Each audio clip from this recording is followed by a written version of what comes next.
হরে কৃষ্ণ। সকলকে আবারও কৃষ্ণপ্রীতি শুভেচ্ছা জানিয়ে আমাদের ধারাবাহিক শ্রীমদ্ ভাগবত গীতার ক্লাসে আপনাদেরকে স্বাগতম জানাচ্ছি। আজ আমরা শ্রীমদ্ ভাগবত গীতার অন্তর্গত অষ্টম অধ্যায়ের 15 নম্বর শ্লোক নিয়ে আলোচনা করব। শ্লোকটি অত্যন্ত গুরুত্বপূর্ণ, কারণ অনেকগুলো বিষয় আপনারা একের পর এক ধারাবাহিকভাবে যারা ক্লাস করছেন তারা অবশ্যই বুঝতে পারছেন যে প্রত্যেকটা শ্লোক একটা শ্লোকের সাথে রিলেটেড আছে। তাই গত শ্লোকের সাথে এই শ্লোকটি অত্যন্ত রিলেটেড এবং এখানে আমাদের যে ভগবানের কাছে গেলে কি গতি হয় সেই বিষয় নিয়ে অত্যন্ত সুন্দরভাবে আলোচনা আছে। তাই প্রত্যেকের কাছে আমরা অনুরোধ করব যে আপনারা মনোযোগ দিয়ে পুরো ভিডিওটি সম্পূর্ণভাবে দেখার চেষ্টা করবেন। তো চলুন শুরু করি। আর শুরুতে ছোট্ট একটা অনুরোধ করছি, প্রতিবারের মতোই যারা চ্যানেলে প্রথমে এসেছেন অবশ্যই চ্যানেলটি সাবস্ক্রাইব করবেন এবং ভালো লাগলে ভিডিওটি অবশ্যই লাইক করবেন এবং আপনার বন্ধু বান্ধব আত্মীয় স্বজনের কাছে দেশে বিদেশে যে যেখানে আছে তার কাছে ভিডিওটি শেয়ার করতে ভুলবেন না। তো চলো শুরু করি। নম ওম বিষ্ণুপাদায় কৃষ্ণপ্রেষ্ঠায় ভূতলে শ্রীমতী ভক্তিবেদান্ত স্বামিনীতে নামিনে নমস্তে সারস্বতী দেবী গৌরবাণী প্রচারিণে নির্বিশেষ শূন্যবাদী পাশ্চাত্য দেশতারিণে বাঞ্ছাকল্পতরুর্ভৈশ্চ কৃপা সিন্ধু ব্যবচ পতিতানাং পাবনেভ্যো বৈষ্ণবেভ্যো নমো নমঃ। জয় অনন্ত কোটি বৈষ্ণববৃন্দ কি জয়, শিল প্রভুপাদ কি জয়, নিতাই গৌর সীতানাথ প্রতি প্রমানন্দে হরি বল। হরে কৃষ্ণ। ওম নমো ভগবতে বাসুদেবায়। ওম নমো ভগবতে বাসুদেবায়। ওম নমো ভগবতে বাসুদেবায়। শ্রীমদ্ ভাগবত গীতা অষ্টম অধ্যায় অক্ষর ব্রহ্মযোগ, শ্লোক নম্বর 15। মাম উপেত্য পুনর্জন্ম দুঃখালয় অশাশ্বতম নাপ্নুবন্তি মহাত্মনাঃ সংসিদ্ধিম পরমাম গতাঃ। মাম উপেত্য পুনর্জন্ম দুঃখালয় অশাশ্বতম নাপ্নুবন্তি মহাত্মনাঃ সংসিদ্ধিম পরমাম গতাঃ। হরে কৃষ্ণ। জয় শিল প্রভুপাদ কি জয়। এখন আমরা শিল প্রভুপাদ কর্তৃক এই সংস্কৃত শ্লোকের উপরে যে বাংলা ভাষানুবাদ দেওয়া হয়েছে সেই ভাষানুবাদ আমরা শ্রবণ করব। অনুবাদ: মহাত্মা ভক্তিপরায়ণ যোগীগণ আমাকে লাভ করে আর এই দুঃখপূর্ণ নশ্বর সংসারে পুনরায় জন্মগ্রহণ করেন না, কেননা তারা পরম সিদ্ধি প্রাপ্ত হয়েছেন। আমি আরেকবার পড়ছি। মহাত্মা ভক্তিপরায়ণ যোগীগণ আমাকে লাভ করে আর এই দুঃখপূর্ণ নশ্বর সংসারে পুনরায় জন্মগ্রহণ করেন না, কেননা তারা পরম সিদ্ধি লাভ করেছেন। হরে কৃষ্ণ। জয় শিল প্রভুপাদ কি জয়। তো এখন আমরা শিল প্রভুপাদ কর্তৃক এই শ্লোকের উপরে যে তাৎপর্য দেওয়া হয়েছে সাথে সাথে বলদেব বিদ্যাভূষণ এবং শিল বিশ্বনাথ চক্রবর্তী ঠাকুর ওনারা যে ভাষ্য প্রদান করেছেন সেই ভাষ্যের আলোকে আমরা তার এই 3 ভাষ্যের যে সার সংক্ষেপ সেই সার সংক্ষেপ আমরা হৃদয়ঙ্গম করার চেষ্টা করব।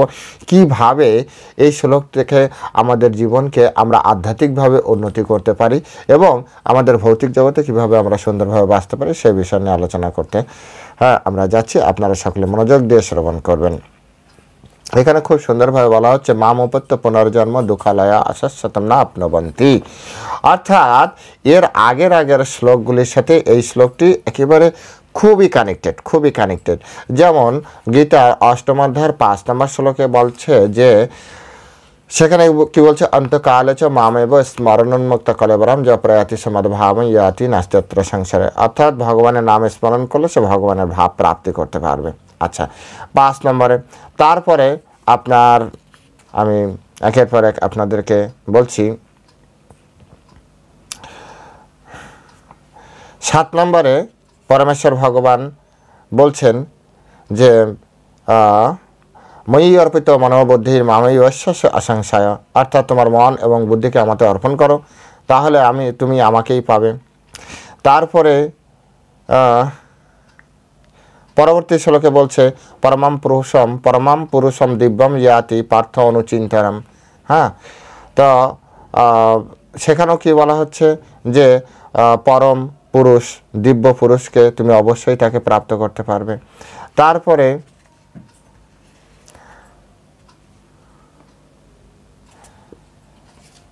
10 নম্বর শ্লোকে ভগবান আবার বলছে, স্বতম পরমম পুরুষম উপেতি দিব্যম অর্থাৎ সেই দিব্য পরম পুরুষকে প্রাপ্ত হন। হ্যাঁ, তো তারপরে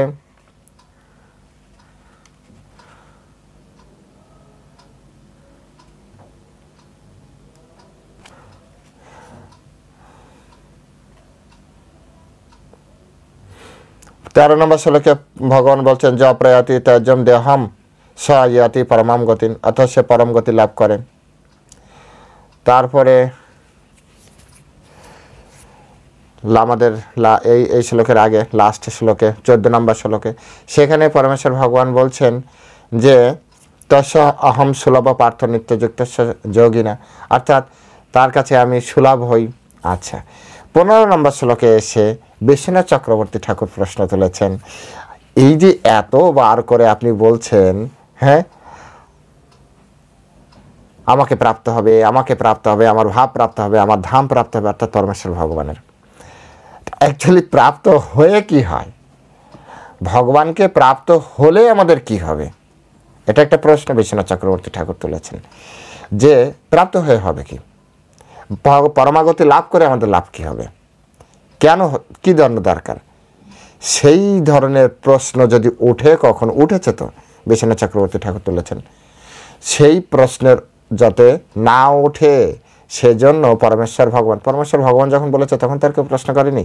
কিন্তু যদি কেউ এরকম প্রশ্ন করতো তার উত্তর এই 15 নম্বর শ্লোকে। সেখানে কি বলছে, মাম উপেত্য পুনর্জন্ম দুঃখালয় অশাশ্বতম না আপনবন্তি, অর্থাৎ মাম উপেত্য মানে হচ্ছে আমাকে লাভ করে, উপেত্য লাভ করা, মাম মানে আমাকে, পুনর্জন্ম পুনরায় যে এটা জন্ম মৃত্যুর যে চক্র, পুনর্জন্ম, দুঃখালয় অশাশ্বতম, এই দুঃখালয় অশাশ্বতমে এই জগৎকে বলা হয় দুঃখালয়।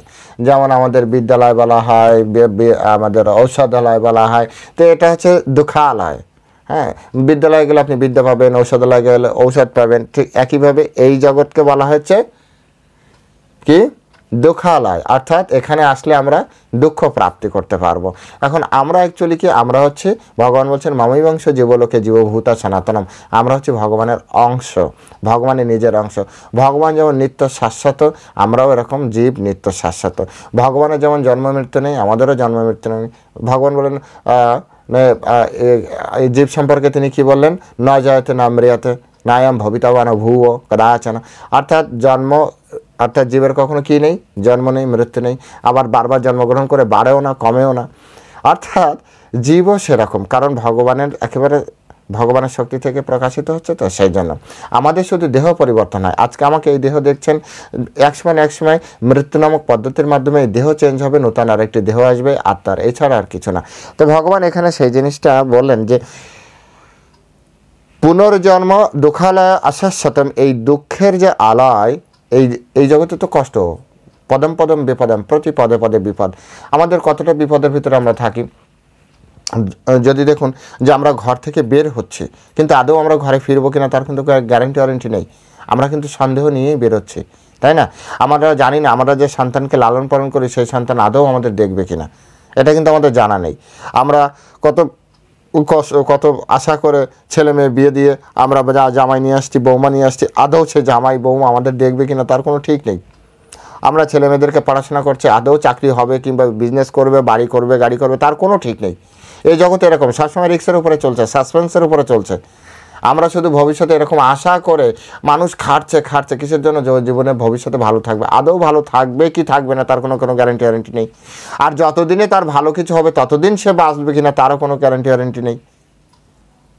এসব কিছুর উপরে এইরকম একটা জিনিসের উপরে আমাদের জীবন ভেসে আছে, মানে কমল দলজল জীবন ও টলমল, অর্থাৎ কমল অর্থাৎ পদ্মের পাতার উপরে যেভাবে জল নড়ছে না, আমাদের জীবন এরকম কখন টপ করে পড়ে যাবে তার কোনো ঠিক নেই, কিন্তু তথাপি আমাদের জীবন চলছে।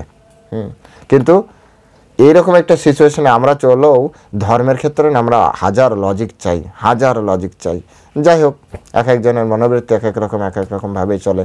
তো এখানে পরমেশ্বর ভগবান বলছে এই যে পুনর্জন্ম দুঃখালয় অশাশ্বতম, অর্থাৎ পুনরায় যে জন্ম মৃত্যুর চক্র, বিশেষ করে এই দুঃখালয় না আপনবন্তি, আর কি হবে না, মানে না আপনবন্তি মানে প্রাপ্ত হন, তাদেরকে আর এই দুঃখালয় অশাশ্বতম এই জগতে আর তাদের আসতে হবে না। এটি হচ্ছে আমাদের সবথেকে বড় গিফট। হ্যাঁ, এই যে এত এত এত এত আমাদেরকে শেখানো হচ্ছে, ধ্যান শেখানো হচ্ছে, ভক্তিযোগ শেখানো হচ্ছে, কর্মযোগ শেখানো হচ্ছে, তো মূল গিফট হচ্ছে এই শ্লোকে ভগবান বলছেন, হ্যাঁ, দুঃখালয়া পুনর্জন্ম দুঃখালয়া আশাশ্বতম না আপনবন্তি। আমাদের এই জড়জগতে এই দুঃখালয়া আশাশ্বতম, এই দুঃখের, এবং এটি কি অশাশ্বতম মানে কি, শাশ্বত মানে চিরন্তন, নিত্য, শাশ্বত মানে কি চিরন্তন, কিন্তু অশাশ্বত মানে এই জগৎ নিত্য নয়, এই জগৎ একদিন ধ্বংস হবে। সেখানে বলা হচ্ছে আব্রহ্ম ভুবনলোকা পুনরাবর্তী না, অর্থাৎ এই যে ব্রহ্মলোক অব্দি, আমাদের এই শুধু পৃথিবী লোক না, ব্রহ্মলোক অব্দি একদিন একদিন ধ্বংস নিশ্চিত হবে। এই কারণে বলা হচ্ছে যে অশাশ্বতম, এটি কিন্তু নিত্য নয় যে সবসময় এই জগৎ এরকম আছে, পৃথিবী আছে তো আছেই, গ্রহ উপগ্রহ আছে তো আছে, সূর্য আছে তো আছে, কোনোদিন শেষ হবে না, এরকম কিন্তু না। ভগবান বলছে একদিন একটা সময় আছে, নির্দিষ্ট সময়, এবং কতটা সময় তাও আমাদের শ্রীমদ্ ভাগবতমে এবং বিভিন্ন পুরাণে আমি দেখেছি একেবারে স্পষ্ট করে লেখা আছে, ঠিক কোন পয়েন্টে কত দিন এই ব্রহ্মাণ্ড আমাদের এখানে চলবে, হ্যাঁ, এবং কবে কবে কি ধরনের পরিবর্তন হবে, মন্বন্তরের সময়, সন্ধিক্ষণের সময় কি ধরনের পরিবর্তন হবে, সেই বিষয়গুলো স্পষ্ট করে এখানে, হ্যাঁ, আমাদের শাস্ত্রে বলা আছে, যে অন্য কোনো শাস্ত্রে আপনি পাবেনই না, এত দূর অবধি লেখাই নেই, অন্য কোনো ধর্মের কোনো শাস্ত্র গ্রন্থে এত দূর অবধি নেই, 4টা যুগের বর্ণনাই নেই। 4টা যুগের পরে, যেমন আমরা এখন কলিতে আছি, কলির পরে যে আবার সত্য যুগ আসবে, সত্য, তারপর ত্রেতা, তারপর দ্বাপর, তারপর আবার কলি আসবে, কলির পরে আবার সত্য শুরু হবে, আবার মানুষজন এখানে থাকতে শুরু করবে, আবার এই যে একটা সিস্টেম, এবং ধীরে ধীরে একদিন সব কিছু ধ্বংস হয়ে যাবে, আবার নূতন করে ব্রহ্মার জন্মের সাথে সাথে শুরু হবে। এত তত্ত্ব কোথায় পাবেন আপনি? একমাত্র সনাতন ধর্মেই সম্ভব। এবং বলবেন এটা মনে অনেকটা কল্পনা করে, মশাও এরকম কল্পনাই করে যে মানুষ এতদিন বাঁচে কিনা বাঁচে। মশার আয়ু আমি যতটা শুনেছি 2.5 দিন নাকি, 2.5 বা 3 দিন নাকি একটা মশা বাঁচে। একটা মানুষের আয়ু হচ্ছে 60 বছর মিনিমাম বর্তমান সময়ের হিসেবে ধরি।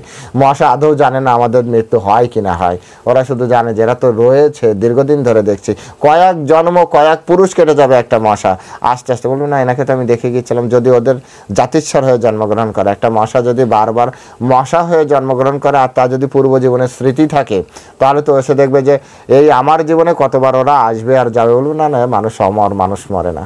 তো ঠিক তেমনি মশার কনসাসনেসে থাকলে হবে না, আমাদের কৃষ্ণ কনসাসনেসে আসতে হবে, এবং এই টোটাল ইউনিভার্স কীভাবে ডেভেলপ করা আছে সেটি আমাদের শাস্ত্র অনুযায়ী আমাদের বোঝার চেষ্টা করতে হবে। তো যাই হোক, আমাদেরকে এখানে বলা হচ্ছে যে আমাদের পুনরায় এই যে জন্ম মৃত্যুর যে চক্র, সেই চক্রে আসতে হবে না। বিশেষ করে এই ব্রহ্মাণ্ডের এই যে জন্ম মৃত্যুর মানে যে দুঃখালয় অশাশ্বতম, এই অশাশ্বত, অনিত্য এবং এই দুঃখের আলয় আমাদের আসতে হবে না। জন্ম কি আর হবে না? জন্ম অবশ্যই হবে, জন্ম হবে, কিন্তু এখানে এই কারণে পরমেশ্বর ভগবান ইচ্ছা করে লাগিয়েছেন দুঃখালয় অশাশ্বতম। লিখতে পারতো পুনর্জন্ম না আপনবন্তি, পুনর্জন্ম না আপনবন্তি, অর্থাৎ পুনরায় আর জন্ম হবে না। তো এই কথাটা অনেকাংশে মিথ্যা পরিণত হতো, কারণ আমাদের এই দেহ ছাড়ার পরে আমাদের আরেকবার, হ্যাঁ, নূতন একটা দেহ গ্রহণ করতে হবে অন্য কোনো একটা জায়গায়। সেটা হতে পারে অন্য কোনো ব্রহ্মাণ্ডে অথবা ভগবানের ধাম, কিন্তু নূতন দেহ নূতন শরীর তো থাকছে। তাই সেখানে যদি এই দুঃখালয় আশার না হতো, যদি ডাইরেক্ট স্টপ করে দিত, তাহলে আমাদের এখানেই সব কিছু স্টপ হয়ে যেত। অর্থাৎ বলা হচ্ছে এই জড়জগতে এই দুঃখালয়ে আমাদের জন্ম হবে না, কিন্তু জন্ম হবে। এই জিনিসটা প্রমাণ করে যে আমাদের জন্ম নেক্সট লাইফ হবেই নিশ্চিত 100%। যতস্যই ধ্রুবামিত ধ্রুবম জন্ম মৃতস্য, যার জন্ম হয়েছে তার মৃত্যু অবশ্যম্ভাবী, আর যার মৃত্যু হয়েছে তার জন্মও অবশ্যম্ভাবী। ঠিক এখানেও একই কথা বলছে, পুনর্জন্ম দুঃখালয় আশাশ্বতম না আপনবন্তি, অর্থাৎ আমাদের এই জন্ম মৃত্যুর যে চক্র, সেই চক্র এই এখানে হবে না, অর্থাৎ কি বলে দুঃখালয়, অর্থাৎ এই পৃথিবী লোকে হবে না, বা এই ব্রহ্মাণ্ডের কোনো লোকে আমাদের হবে না, কিন্তু হবে, জন্ম অবশ্যই হবে। কোথায়? হ্যাঁ, কোথায় হবে? samsiddhim পরমাম গতা, পরমাম গতা, অর্থাৎ শ্রেষ্ঠ গতি প্রাপ্তি হবে। তো সে শ্রেষ্ঠ গতি কোনটা? শ্রেষ্ঠ গতি কোনটা? কোথায় গেলে এই জন্ম পুনর্জন্ম এই না আপনবন্তি পুনর্জন্ম বন্ধ হয়? পুনর্জন্ম না বিদ্যতে। যদি কেউ আমার কাছে ফিরে আসে, তাহলে তাকে আর জন্ম মৃত্যুর চক্রে আসতে হবে না। অর্থাৎ সেই ঘুরিয়ে একই কথা বলছে, ভগবত ধাম আমরা যেতে পারবো। হরি বল।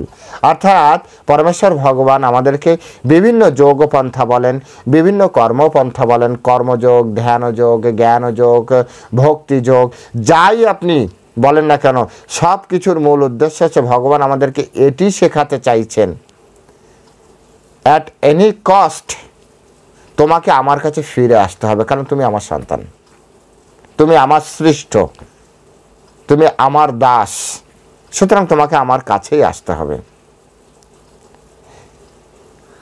একেবারে সোজা সোজা কথা হচ্ছে আমাদেরকে কৃষ্ণের কাছে ফিরতে হবে। এটি হচ্ছে শ্রীমদ্ ভাগবত গীতার বলতে পারেন যে মূল শিক্ষা।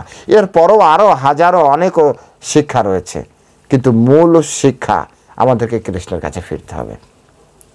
আর কৃষ্ণের কাছে ফেরার জন্য যা যা দরকার, ময়ি অর্পিত মনোবুদ্ধি বলেন, হ্যাঁ, তারপরে সর্বধর্মান পরিত্যাজ্য মাম একম শরণম ব্রজ, যা বলেন না কেন, হ্যাঁ, সব কিছু আছে ভগবানের কাছে ফিরে যাওয়ার জন্য।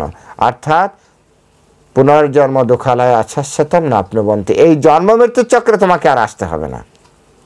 ভগবান আমাদেরকে এটি শেখাচ্ছে, তুমি এমন কিছু করো যাতে এই জন্ম মৃত্যুর চক্রে তোমাকে না আসতে। আর সেটি কি করব তার আগে আগে বা পরে পরে বলছে।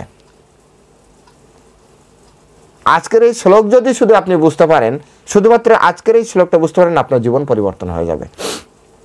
আপনার জীবন পরিবর্তন হয়ে যাবে যে পরমেশ্বর ভগবান কত দয়ালু, কত কৃপালু। তিনি চাইছেন আমাদেরকে যে তোমরা এই জন্ম মৃত্যুর চক্রে আর এসো না। কতটা কৃপালু পরমেশ্বর ভগবান, একবার বিচার করুন কতটা কৃপালু। কেউ চাইবে এরকম যে তুমি জন্ম মৃত্যুর চক্রে আর যেও না? কারণ জন্ম মৃত্যুর চক্র মানে কি, কত কঠিন।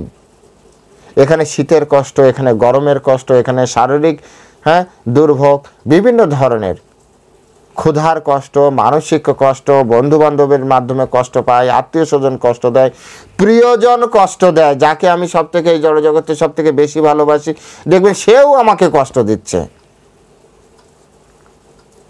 এই কষ্টের জায়গায় কেউ থাকতে চায়? সেই জন্য শিল প্রভুপাদ খুব আক্ষেপ করে বলেছেন, this world is not for a gentleman. এই জগৎ কোনো ভদ্রলোকের জন্য নয়। কোনো ভদ্রলোক এই জগতে থাকতে চায় না। তিনি বললেন, this world is like a toilet. এই পৃথিবীটা একটা টয়লেটের মতো। একটা নির্দিষ্ট কাজ সারার জন্য মানুষ টয়লেটে যায়, ওখানে কেউ ঘুমাতে যায় না, রেস্ট করার জন্য যায় না। কাজ শেষ, যত দ্রুত সম্ভব সেখান থেকে বেরিয়ে আসতে হবে, অ্যাজ সুন অ্যাজ পসিবল। যত দ্রুত সম্ভব সেখান থেকে আমাদেরকে বেরিয়ে আসতে হবে। আমাদেরকে এইরকমভাবে আমাদেরকে এই জগৎকে নিতে হবে। শ্রী শ্রীমৎ রাধানাথ স্বামী গুরু মহারাজ তিনি খুব সুন্দরভাবে বলেন, don't take this material world seriously. এই ম্যাটেরিয়াল ওয়ার্ল্ডকে এত সিরিয়াসলি আমাদের নেওয়ার দরকার নেই। এই ভৌতিক জগৎকে এতটা সিরিয়াসলি, বাংলা কি বলে, এতটা সিরিয়াসলি আমাদের নেওয়ার দরকার নেই। এই জগতে এরকম দুঃখালয় শাশ্বতম। এখানে পদে পদে আপনাকে দুঃখ দিবে, পদে পদে। আপনি যতই ভালো থাকার চেষ্টা করেন, আপনি পারবেন না। আপনি চেষ্টা করে দেখেন, আপনি চেষ্টা করে দেখেন। এই জগতে অনেকের গাড়ি নেই, তথাপি তারা অ্যাক্সিডেন্ট করে। রাস্তার পাশে দাঁড়িয়ে আছে, আরেকটা গাড়ি এসে তার গায়ের উপর তুলে উঠে গেল, তো সেটাও তো অ্যাক্সিডেন্টই বলা হবে নাকি? অ্যাক্সিডেন্ট বলা হবে না? আপনি ভালো আছেন, হঠাৎ করে একজন একটা কথা আপনাকে বলল, তো হয়ে গেল। বিভিন্নভাবে এই জগতে দুঃখালয়, এই জন্য বলা হচ্ছে দুঃখালয় অশাশ্বতম। তো প্রথমে জগৎকে আগে বুঝতে হবে। এই জড়জগতে কারা বেশি দিন থাকতে চায় জানেন? কারা থাকতে চায়? যারা শিশুসুলভ মানসিকতায় আছে। সমুদ্রের তীরে বালু দিয়ে ঘর বানানো, এটা কার দ্বারা সম্ভব জানেন? জানে যে এই আরেকটু বাদেই ঢেউ এসে এই ঘরটা ভেঙে দেবে, তথাপি সে ঘর বানাতে থাকে। কে বানায়? কোনো বুদ্ধিমান ব্যক্তি সব কিছু ছেড়ে পড়াশোনা ত্যাগ করে ওখানে যে ওটা করবে? এটা শুধু একটা শিশুসুলভ মানসিকতা সম্পন্ন ব্যক্তিরই ওটাই করা সম্ভব। কোনো বুদ্ধিমান ব্যক্তি, তত্ত্বজ্ঞানী, তত্ত্বদ্রষ্টা কখনো ওখানে যে ওই ধরনের কাজ করবে না। এটি শুধুমাত্র একমাত্র সম্ভব যদি কোনো ব্যক্তি শিশুসুলভ মানসিকতা পোষণ করে। বাবা বলছে চল খেতে যাব, না, আমার ঘরটা বানানো শেষ, ঘর বানাচ্ছে। মা বলছে আরে খাবারের সময় হয়ে গেছে, চল ঘরে ফিরতে হবে, সন্ধ্যা হয়ে গেছে। না, আমার ঘর, আমার খেলা রয়েছে এখনো। কার পক্ষে এটি করা সম্ভব? শিশু সুলভ মেন্টালিটি। যারা এই জগৎকে বোঝে না, যারা এই জগৎকে পারফেক্টলি এখনো তারা বুঝতে পারেনি, তারা এই জগতে কেউ নেই। বড় বড় রাজা, বড় বড় সাম্রাজ্য, সব কিছু কীভাবে ধ্বংস হয়ে যাচ্ছে, তথাপি সে এই জড়জগতে থাকার চেষ্টা করে, তথাপি সে এই জড়জগৎকে ভোগ করার চেষ্টা করে। বারাহ পুরাণ পড়তে যে সেখানে ধরিত্রী মাতা ভগবান বারাহদেবকে সুন্দরভাবে প্রার্থনা করছেন, হে ভগবান, কত রাজা মহারাজা শুধু আমাকে তার নিজের করে পাওয়ার জন্য তার নিজের মাথা কেটে, হ্যাঁ, তার বুকের রক্ত দিয়ে, হ্যাঁ, এই ধরিত্রীকে লাল করলো, কিন্তু আসলে অন্তিমে কেউ আমাকে পাবে না, কারণ আমি চিরন্তন আপনারই দাসী। কথাটা অত্যন্ত গুরুত্বপূর্ণ। এই ধরিত্রী মাতাকে পাওয়ার জন্য কত লোক, কত রাজা তাদের নিজের জীবনকে, তাদের নিজের মাথা কেটে দিয়েছে। ধরিত্রী মাতার মতো আছে। একসময় কত লোকে বলেছে এই জগৎ আমাদের, এই দেশ আমাদের, এই দেশকে আমরা দখল করে নেব। কত রাজা, আরে মাটি তো মাটির মতোই রয়েছে, সেই রাজার বংশ সবাই হারিয়ে গিয়েছে, কিন্তু সেই সব জায়গাগুলো রয়ে গিয়েছে, কেউ জায়গা নিয়ে যেতে পারেনি। এই চিরন্তন সত্য যদি আমি আপনি না বুঝতে পারি, তো কিসের মানুষ? আপনি জায়গা নিয়ে করবেন কি? জায়গা পকেটে নিয়ে চলে যাবেন? তাই মনুষ্য জীবনটা খুব উন্নত কাজের জন্য আমাদের ব্যবহার করা উচিত। এই জড়জগৎ যেহেতু আমার নয়, আপনি বলুন যে আসলে কে বলতে পারে যে এই জগৎ আমি বানিয়েছি? কেউ বলতে পারে? যেহেতু আমরা কেউ বানাইনি, আমাদের পূর্বজরা কেউ বানায়নি, আমাদের পিতা মাতা, আমাদের আত্মীয় স্বজন কেউ বানায়নি, বা কেউ এটা বলতেও পারে না আমি এই জগৎকে বানিয়েছি। তো কোন অথরিটিতে একজন ব্যক্তি জায়গা সিগনেচার করে একজন আরেকজনের কাছে বিক্রি করে দেয়? জায়গা তো তার নাই, তার না, কিন্তু সে জায়গা বিক্রি করছে, বলছে আমি মালিক। তুমি কিভাবে মালিক হলে? জায়গা তুমি তৈরি করেছো না, তোমার বাবা তৈরি করেছে না, তোমার ঠাকুরদা তৈরি করেছে না, আমি কিনেছিলাম, যে কিনেছে তার বাবা তৈরি করেছে, সে তৈরি করেছে না। ও সব চিটিংয়ের উপরে চলছে। ইমোশনাল ব্ল্যাকমেইলিং চলছে, এটাকে বলা হয়। আর এটা সম্ভব, কারণ কি? দুঃখালয় পদে পদে দুঃখ দেবে, পদে পদে দুঃখ দেবে। তো জড়জগৎকে ভালো করে বুঝুন, আর এই জড়জগৎ থেকে কীভাবে বেরিয়ে যেতে হয় তার পন্থাগুলো এখানে বলা হচ্ছে। অ্যাকচুয়াল শ্রীকৃষ্ণের উদ্দেশ্য হচ্ছে এটি যে এই জড়জগতে তোমরা থেকো না।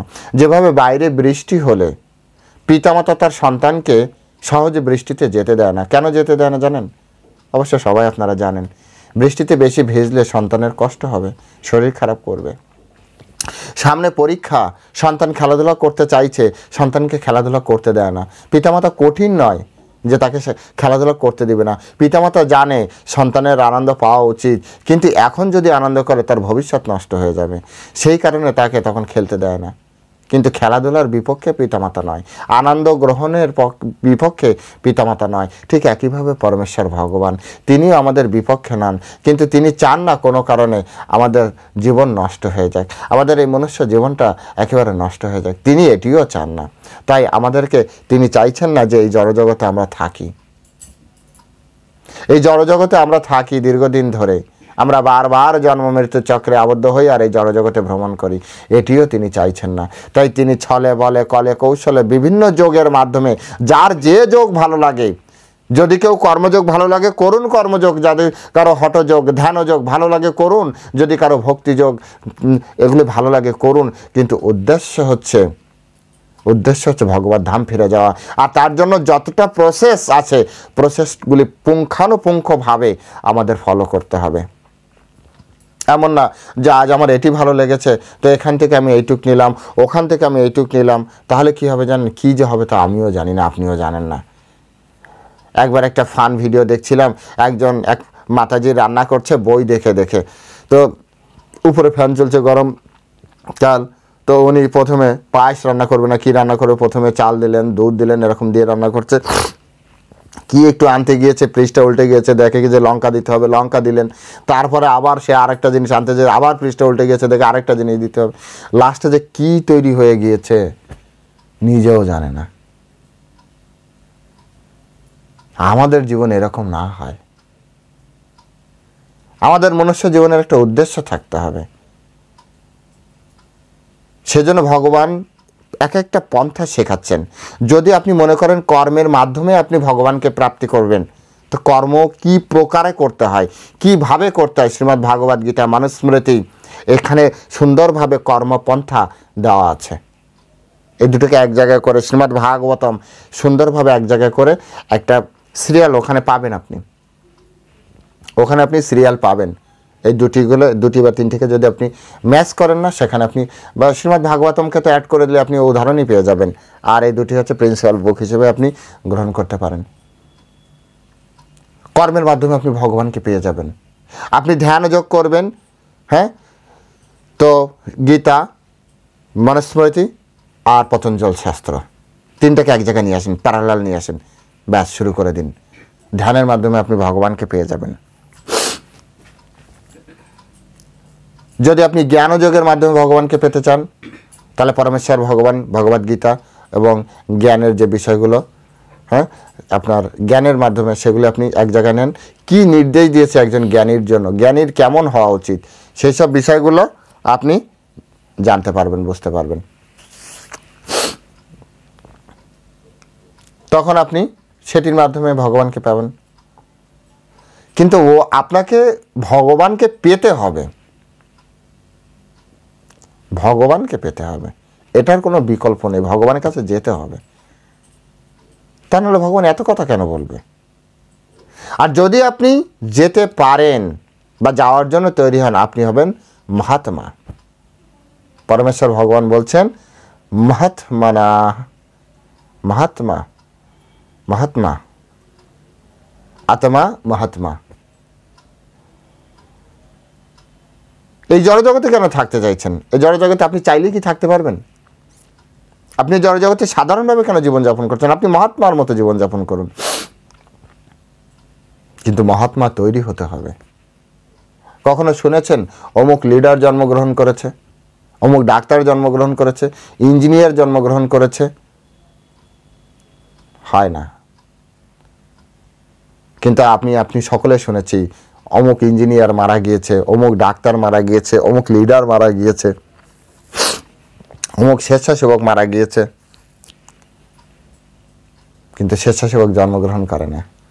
অমুক রাজা মারা গিয়েছে, কিন্তু রাজা জন্মগ্রহণ করে না। শুনেছেন কখনো? মহাত্মা আপনাকে তৈরি হতে হবে। কিভাবে তৈরি হবেন? যে কোনো প্রসেস আপনি গ্রহণ করুন। তাদেরকেই মহাত্মা বলা হবে যারা ভগবত ধাম যেতে পারবে। আলটিমেট গোল যারা অ্যাচিভ করতে পারবে, তারাই তো সেই কি বলে যে সেই পুরস্কারটি প্রাপ্তি করতে পারবে। আলটিমেট গোল যারা পৌঁছাবে। আপনি যদি আপনার গোলে না পৌঁছান, আপনি যদি আপনার টার্গেট ফিল আপ না করতে পারেন, আপনি টার্গেট কি সেটি জানেন না, তো আপনি কিভাবে কোনো কিছু পুরস্কৃত হবেন? পুরস্কৃত হবে না। তাই সবার আগে প্রয়োজন সেটি কি? সেটি হচ্ছে ভগবত ধামকে নির্দিষ্ট করা। এবং ভগবত ধামকে নির্দিষ্ট করলে কি হবে সেটি এই শ্লোকে ভগবান বলে দিলেন। এবং তারা হবে হচ্ছে মহাত্মা। এবং পরে বলছে, হ্যাঁ, সমসিদ্ধি, এটি হবে সিদ্ধি এবং পরমাগতি, পরমাম গতা, পরম গতি লাভ করবেন। পরম মানে হচ্ছে শ্রেষ্ঠ, একেবারে শ্রেষ্ঠ গতি। এই জড়জগতে অনেক গতি আছে, হ্যাঁ, বিভিন্ন ধরনের লোকে যাওয়া, এটাও একটা গতি। কিন্তু শ্রেষ্ঠ গতি, সাধারণ গতি না, শ্রেষ্ঠ গতি প্রাপ্তি হবে আপনার। তাই প্রত্যেকে যে যেখানে আছেন, কে না চায় শ্রেষ্ঠ গতি? গতি যেহেতু আমাকে যখন ঘর থেকে বেরোতে হবে, তো এমন কিছু করুন যাতে আপনার ভালো গতি হয়। ভালো গতি হয় এমন কিছু করুন। ধরুন একটা জাস্ট প্র্যাকটিক্যাল উদাহরণ দেয়, সিম্পল উদাহরণ, প্র্যাকটিক্যাল উদাহরণ, যে আপনি এক দোকানদার 5 টাকায় 1 কিলো আলু দিচ্ছে, আরেক দোকানদার 5 টাকায় 2 কিলো আলু দিচ্ছে, আরেক দোকানদার 5 টাকায় 5 কিলো আলু দিচ্ছে, আরেক দোকানদার 5 টাকায় 10 কিলো আলু দিচ্ছে, ধরে নিন প্রত্যেকটা আলুই সেম কোয়ালিটি। মানে কোয়ালিটিতে অনেক সময় প্রশ্ন, প্রভু 10 টাকায় 5 টাকায় যদি 10 কিলো দেয় আলু ভালো না কোয়ালিটি? ধরে নিন সব কোয়ালিটি ভালো, সবগুলোই ভালো কোয়ালিটির অতি উন্নত আলু, সেম কোয়ালিটির ধরে নিন। তো আপনি তখন কি করবেন? 5 টাকায় 1 কিলো, 5 টাকায় 2 কিলো, 5 টাকায় 3 কিলো, 5 টাকায় 10 কিলো, আপনি কোনটা কিনবেন? তো সিম্পলি আপনি তো বলবেন না তাহলে প্রভু যদি সেম কোয়ালিটি হয় আমি 5 টাকায় 10 কিলো আলু কিনবো। ঠিক একইভাবে তপস্যা যদি করতে হয়, ধ্যানও যদি করতে হয়, যোগও যদি করতে হয়, কর্ম যদি করতে হয়, তার যে আলটিমেট রেজাল্ট যেটি, আলটিমেট গোল যেটি, হ্যাঁ, সেটি যদি শ্রেষ্ঠ জায়গায় আমি টার্গেট করি তো সমস্যা কোথায়? আমাকে তো কষ্ট করতেই হচ্ছে। সে আপনি মা কালীকে প্রাপ্তি করতে চান, বা আপনি শিব ঠাকুরকে প্রাপ্তি করতে চান, বা দুর্গা ঠাকুরকে প্রাপ্তি করতে চান, বা গণেশ ঠাকুরকে প্রাপ্তি করতে চান, আপনি তপস্যাবিহীন ছাড়া তো হবে না। কি মনে হয় বিনা তপস্যায় আপনি প্রাপ্তি করতে পারবেন? তপস্যা তো আপনাকে করতেই হবে। তো সিম্পলি আপনি যদি তপস্যা করলে তো আপনার একটা গতি হবে না? আপনি যাকে উপাসনা, আপনার ইষ্টদেব, তার আপনার একটা গতি হবে না? অবশ্যই গতি হবে তো। কিন্তু ভগবান এখানে বলছে সংসিদ্ধিম পরমাম গতা, প্রাপ্ত হন কোথায়?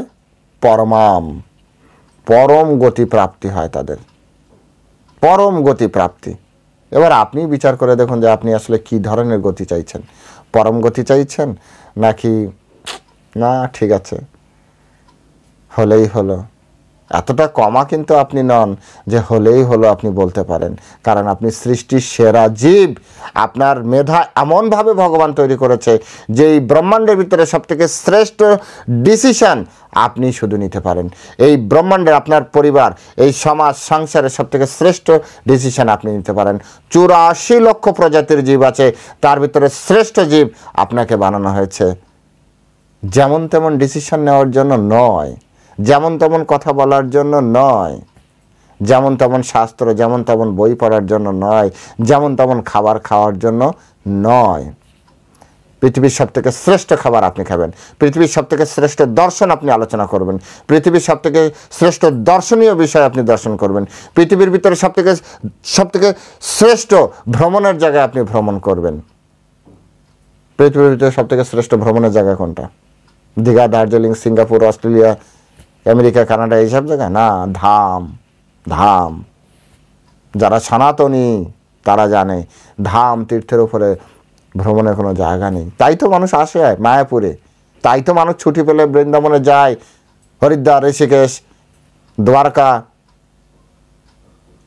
কেন যায়? শ্রেষ্ঠ জায়গা তাই যায়। আপনার দর্শনীয় বিষয় কি হবে? শ্রেষ্ঠ। এই ব্রহ্মাণ্ডের ভিতরে সবথেকে শ্রেষ্ঠ দর্শনীয় বিষয় কি আছে পরমেশ্বর ভগবান ছাড়া? যাকে দেখলেই হৃদয় শান্ত হয়ে যায়। আপনি আপনার ইষ্টদেবের দিকে তাকান, এমন নয় যে সকলের ইষ্টদেব রাধা মাধব হতে হবে, তথাপি আপনার ইষ্টদেবের। আজ এক প্রভুর সাথে কথা হলো, সেই প্রভু বলছে আমার নৃসিংহদেবকে ভালো লাগে। তো ডেফিনেটলি তার ইষ্টদেব হয়তোবা নৃসিংহদেব। এই জগৎ সংসারকে ভুলে যাবে সে শুধুমাত্র ভগবান নৃসিংহদেবকে দেখলে। নৃসিংহদেবের মাধ্যমেই সে ভগবত প্রাপ্তি করবে। নৃসিংহদেবকে প্রাপ্তি করা মানেই ভগবত প্রাপ্তি করা।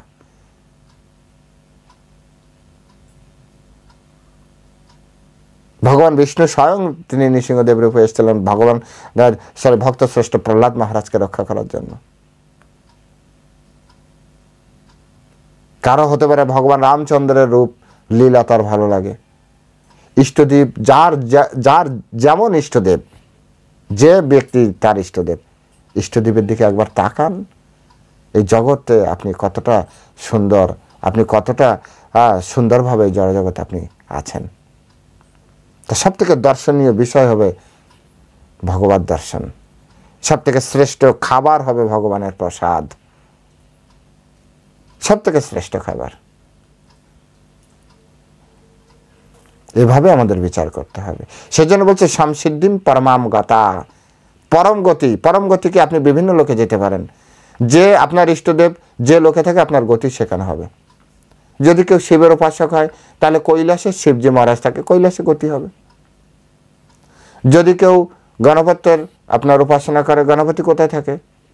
স্বর্গেও থাকে, কৈলাসেও থাকে। তো এই দুই জায়গার এক জায়গায় তার গতি হবে। এগুলো একেবারে সহজ সরল হিসাব, খুব সরল হিসাব, কঠিন কিছু নেই। ঠিক একইভাবে কেউ যদি কৃষ্ণের উপাসনা করে, সে কৃষ্ণ যেখানে থাকে সেই লোকে তার গতি হবে। সেই লোকের কথা এখানে বলছে, সেটি হচ্ছে সব থেকে উপরে অবস্থান করছে গোলক। সেই গোলকে আমাদের গতি হবে। বলছে সমসিদ্ধিম পরমম গতা, পরম গতি প্রাপ্তি হবে সেখানে। এই কারণে পরমেশ্বর ভগবান আমাদেরকে স্পষ্ট করে বলছেন যে তুমি এগুলি করো, তাহলে কি হবে? মাম উপেত্য পুনর্জন্ম দুঃখালয় অশাশ্বতম না আপনবন্তি।